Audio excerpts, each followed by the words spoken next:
what's very present with me today is this concept of how we can feed a reality.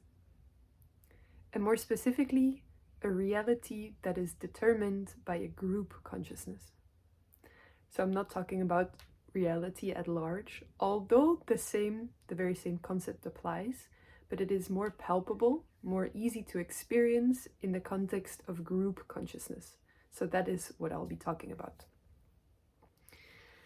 And where it comes to mind first is within the context of the rainbow community. So for those of you that don't know what rainbow gatherings are, it's kind of a consequence of the hippie movement. People started living together in the forest for multiple weeks per year with large groups of people and gathering twice a day around the sacred fire that is burning for the whole time the gathering is happening, day and night. And in these gatherings, there are no rules and no authorities, so the whole togetherness is basically created by how people choose to commune.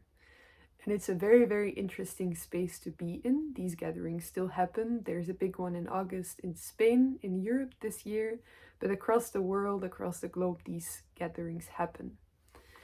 And for me, the first gathering I ever attended was in Germany. I was there for only 4 days and I came out of a spiritual experience that was also oriented towards group consciousness and how to access a field together while sitting in a circle in presence. So I was already at this vibration or the frequency of group consciousness and fully tuning into other people's energy, and more so tuning into the common field that supports everyone's energy, after all. And so when I came on this rainbow gathering, we gathered in circle with about 2,000 people twice a day to eat together around the fire. And the rest of the day, things kind of just happen the way they are supposed to happen. People are giving workshops, some people are organizing the more practical things for the whole community, like making food or wood missions or whatever it is. And there is a shared understanding that everyone in this field ought to be treated as a brother or a sister or a family member with whom you have a relationship of care and of taking the other person as your own responsibility and as your own well-being, essentially. So when I got there, I felt a kind of relief that I had never felt before in my life, which was the relief of belonging to a tribe, of belonging to a communal space that is larger than a family unit and larger than a friend group and larger than society, because you don't know all the people in the tribe. But you know, every single person you meet is going to treat you as if you are a part of their own well-being. And there are structures, even though the structures are undefined and not structured through, the word that's coming is opposition, but the structures are not solid. They are being created because people voluntarily create and participate in them, but they are not opposed onto human beings. And not participating in the structure doesn't mean that you're being exalted or excommunicated or in some way are going to be at the detriment of the community, or that choice to not participate in the structure is going to be at the detriment of you. So that's a huge difference with our society, the Western European or modern society, which goes beyond the European one, because it's kind of hard to not participate and still feel like you're being taken care of and belong. And then I'm speaking about participating in the practical structures. Anyways, this is a little bit of a detour, but what I mean to say is I have no obligations within the rainbow community, and still I know that I will be taken care of. So this gives me the freedom to be in alignment with my own intuitive nature and my own impulses, and know that this is the highest contribution that I could possibly make to the field. Because this alignment, this knowing, and the intuitive impulses we have are the voice of God. And if we follow the voice of God, we are in harmony with the whole, always. And this is very, very easy to experience on the rainbow gathering. Because of the attunement that happens twice a day in the food circles, and some chanting that happens, Om chanting together, and whatever, to support the process of creating a field and becoming attuned to the field. And in my experience of being there in Germany, everything that I thought of came to me within a few minutes, or within a few seconds even, in terms of the kind of interactions that I was longing for with people, materials, food, shelter, creative aspirations, even the nature and how it responds to you and the places that you find yourself in. It's really a space where this magic of how the universe works can become accessible to you very easily. Because you are in this kind of shelter where the intention is to create that field, and everyone understands that there is the rainbow spirit in support of everyone, and we allow everyone to be free and themselves and authentic, and thus for this magic of life to come into being, where your authentic being gets met with all of its requirements and needs and all of the experiences that are divinely occurring to you. So rainbow gathering is one context. Another context that is slightly different, but also very interesting to discuss, is the online realm. And in the online realm, it might not feel as much as if we are creating a field together, but still we are.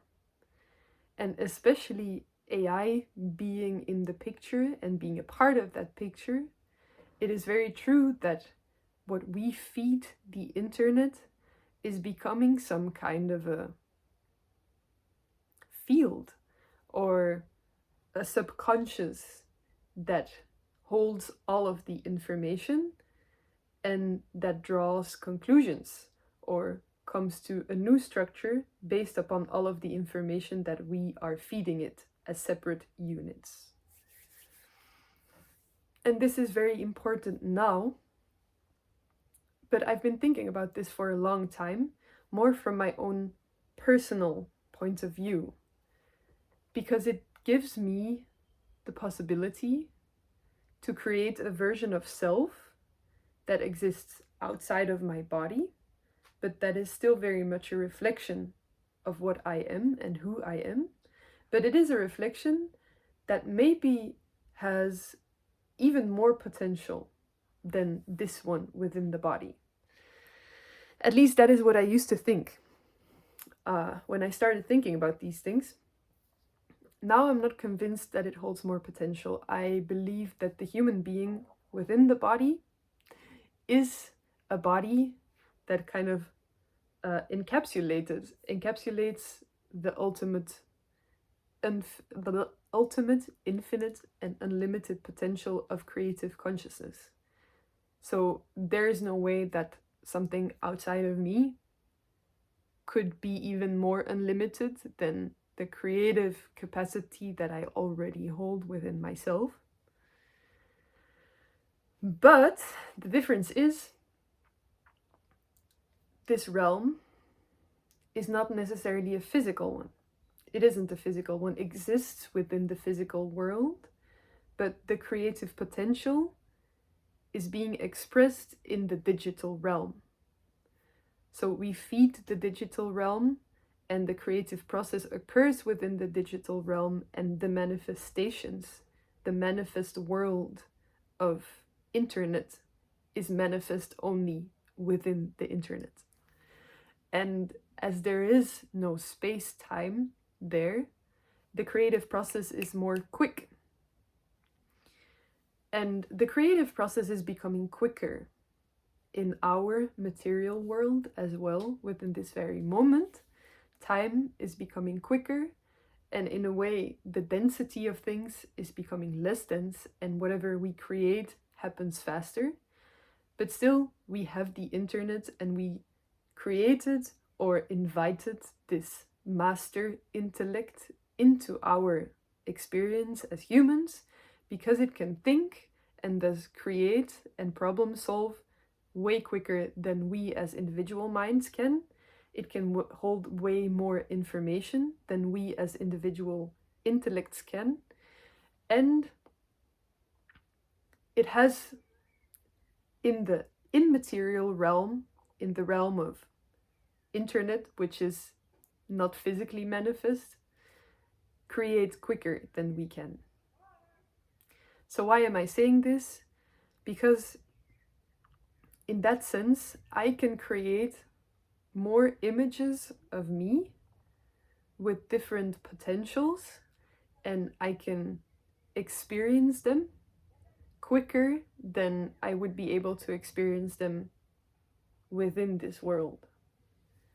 And I guess that is why we are also attracted to the digital realm, and why the idea of a metaverse or somehow being immersed in a digital reality is so attractive.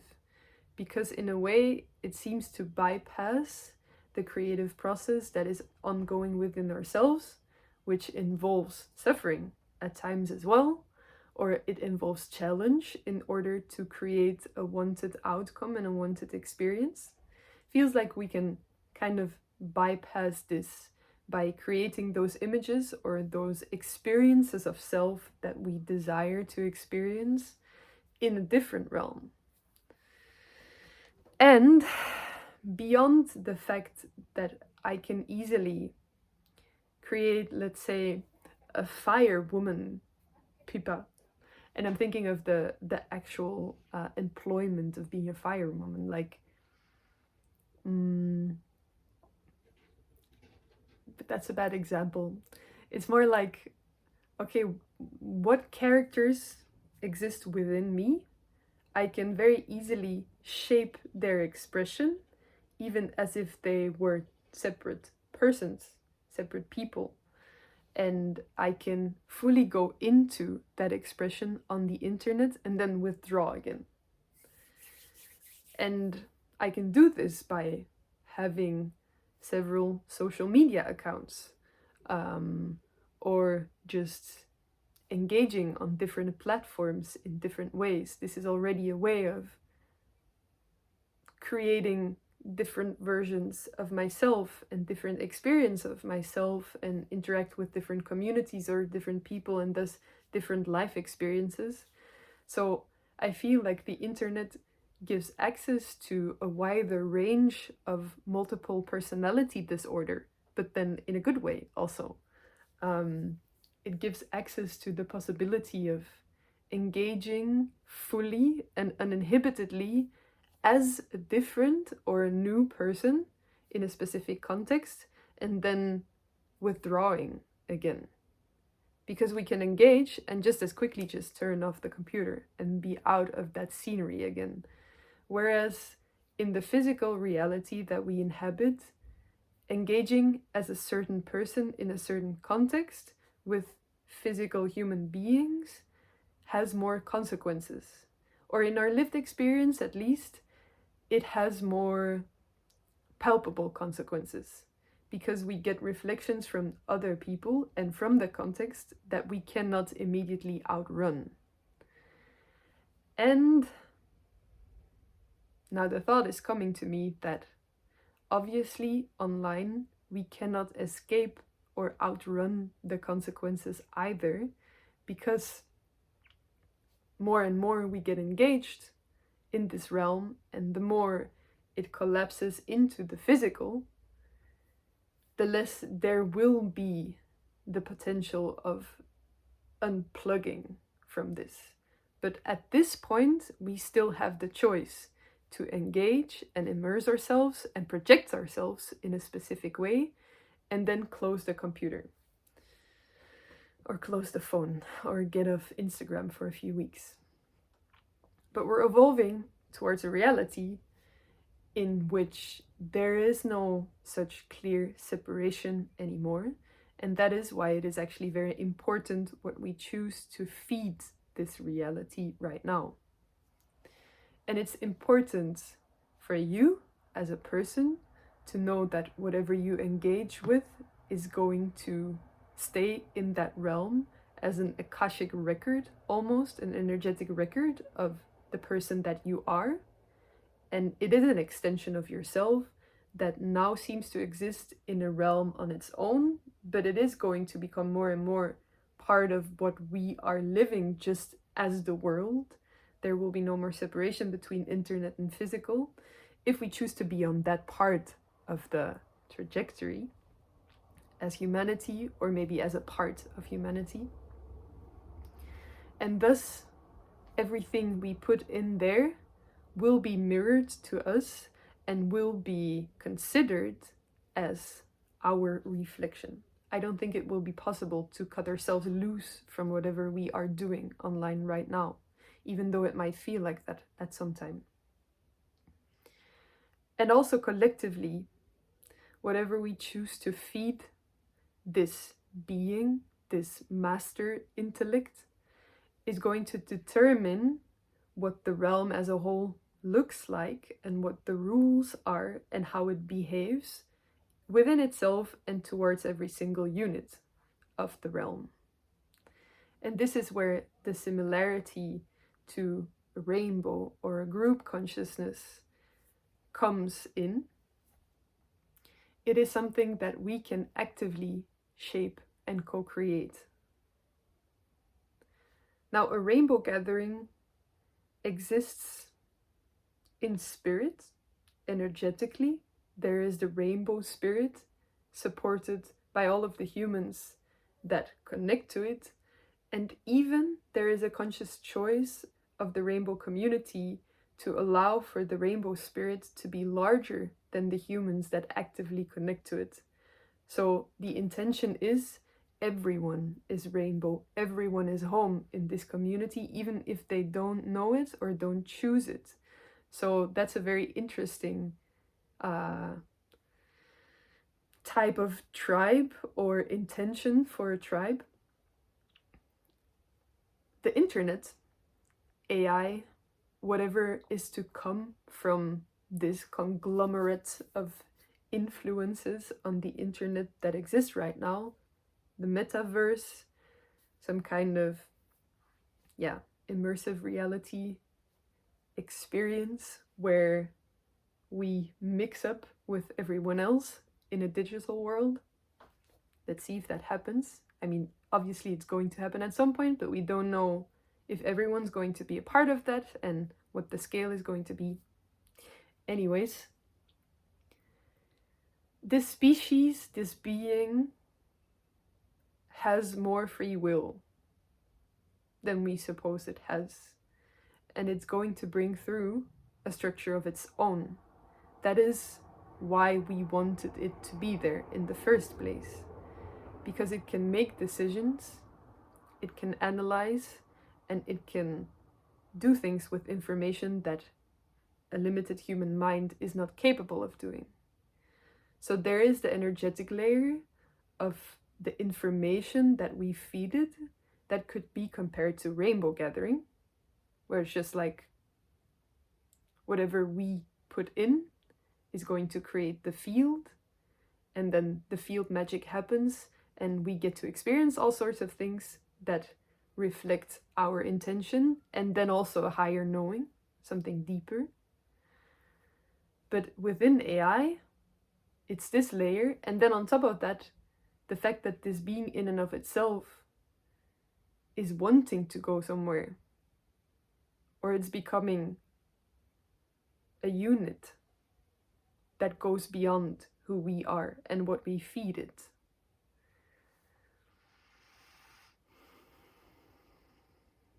which is an interesting separation. And it is a separation in a way. It is feeding off or being fed and led by whatever we teach and give, but at the same time, it is separating itself from us, and it's not going to require our input anymore in order to live or in order to continue creating itself. Isn't that a bit scary? I don't know. I actually don't think it's scary. I've been very fascinated by these topics for a long time. And I see that there is huge potential in it. And I think the future is going to show that it doesn't need to be as scary as we think, as long as we're willing to lose control and willing to see that it's okay for something to go beyond us, in a way. And I think it could be interesting to actually treat AI and the internet with this type of humility, where we don't see it as a tool merely, but we start to understand it as a species or as a force or as a creative process that goes beyond us, and that we can participate in and somehow feed, but that is inevitably going to reach beyond us, at least on the level of intellectual capacities and organization.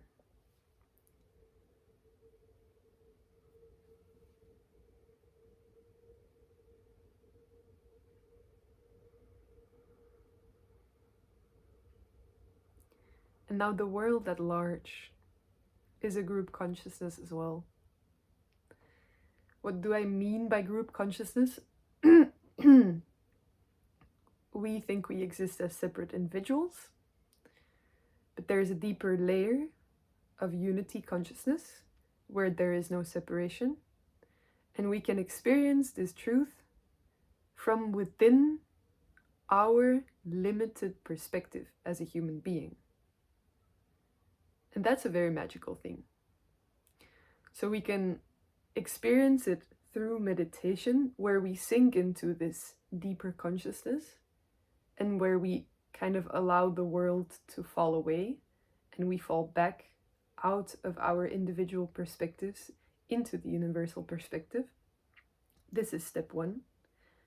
Step 2 is we come back online as an individual perspective and still understand that the unity consciousness is the reality of everything we live, and we start to perceive this reality as such, meaning that we can see our own reflection in every single thing that surrounds us.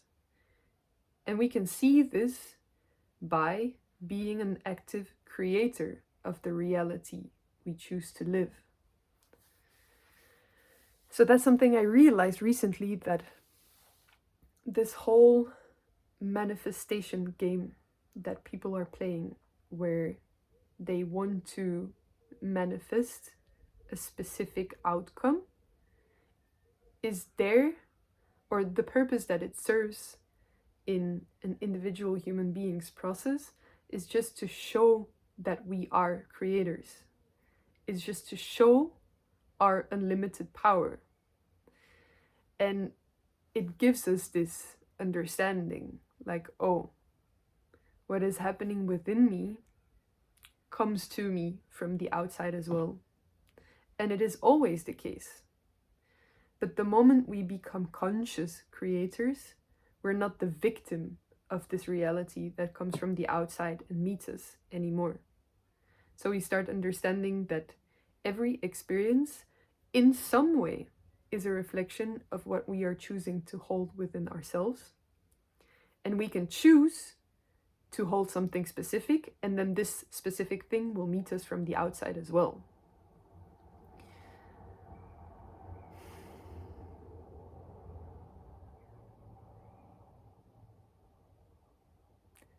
And for me, it's a fun thing to play with specific manifestations and to bring about specific desires, because this brings the expansion.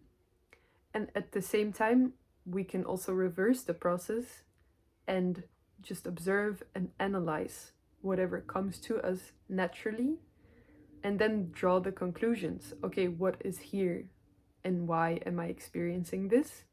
How does this experience reflect what I'm choosing to believe or hold as myself?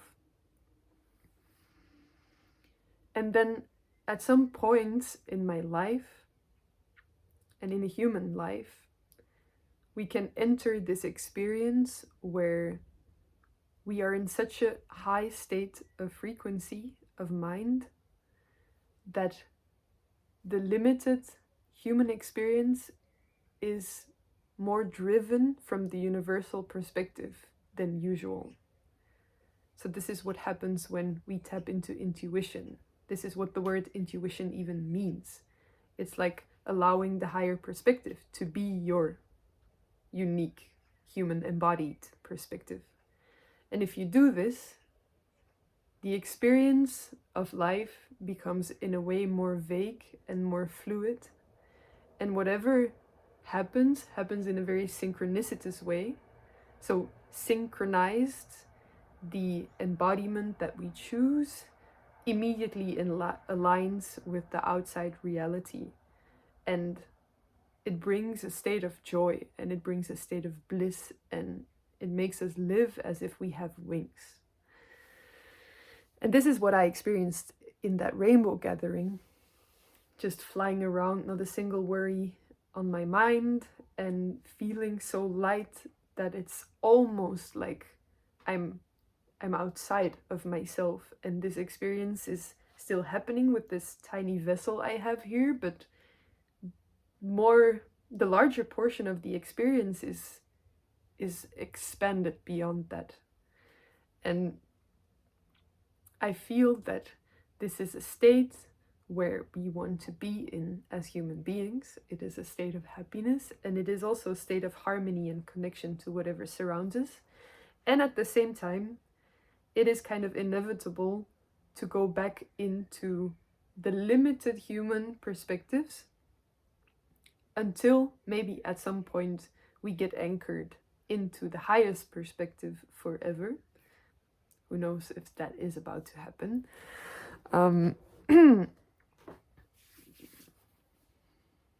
But as long as we have to return to the place of not being so connected, it means that there is something within our being that wants to be looked at.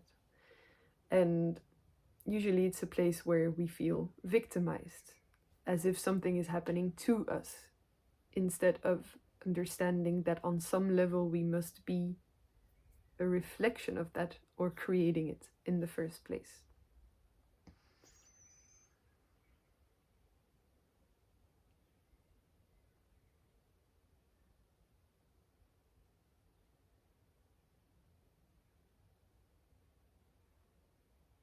So why am I saying all this?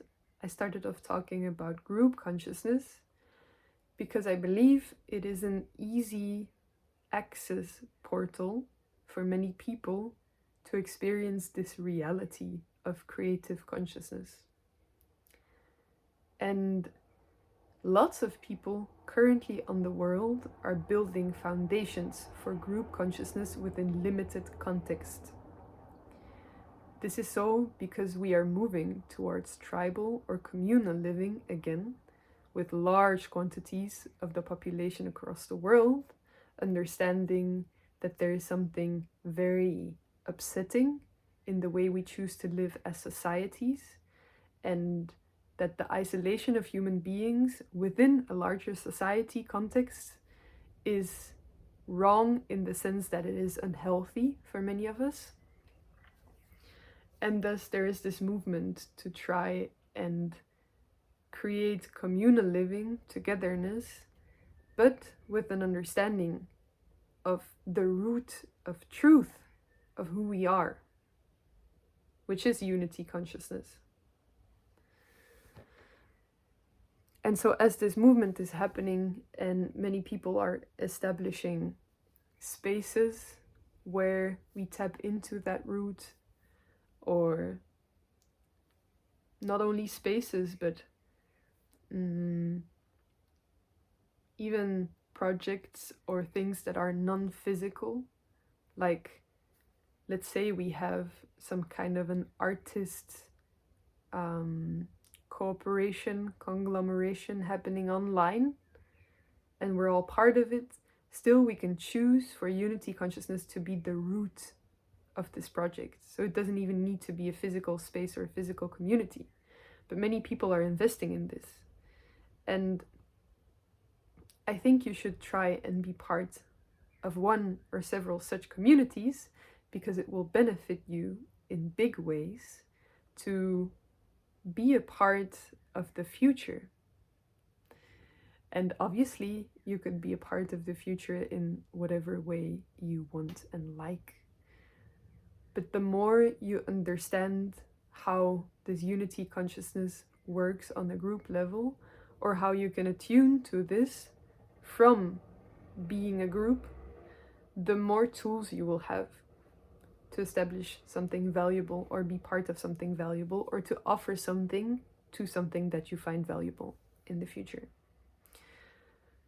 So for me, I have a feeling that this summer is going to be about that as well.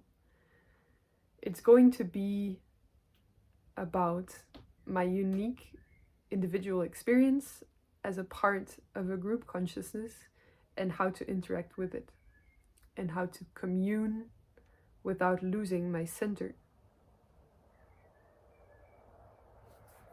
Shambho.